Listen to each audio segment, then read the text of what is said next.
Бала үшін деп отбасыны сақтаған дұрыс па, бір-бірімізге қарауға жиіркенеміз дейді.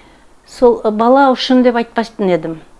Не дегенде ешқандай 5-6 баламен де келіншектер өзінің күйеуін үйде ұстап қала алмайды. Ой, ажырамайын, тағы бір бала туып берейін, сонда үйде қалатын шығар деген ол да болып жатқан жоқ. Сол баланы емес, бірінші өздеріңізді ойласаңыздаршы.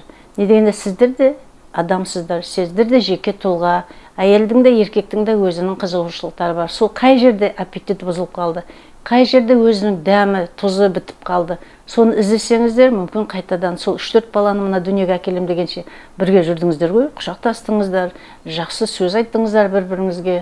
Мүмкін бұрын ақ оқ деп төсекте де сондай нәрсе болған шығар. Не болды, не өзгерді? Бірінші соны табыңыздар.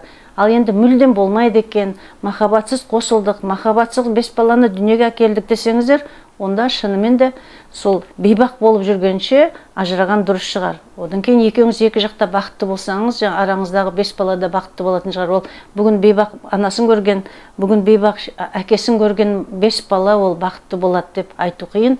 Не дегенде ұяда не көрсе, ұяда көргені өңкей боғауыз, үйда көргені өңкей жылауық, өңкей орыс керіс, сонымен өсіп жатыр қазір 5 балапан. Мүмкін одан да оны тоқтату керек шығар. Сол шынымен балдарды аясаңыздар, балдарды жақсы көрсеңіздер.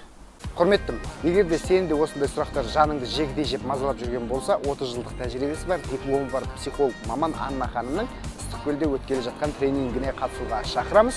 Бұл жерден сен өмірлік сұрақтарыңа жауап алып, жаның жай тауып, жаңа өмір бастап қайтатыныңа сенімім мол. Толық ақпарат профильде.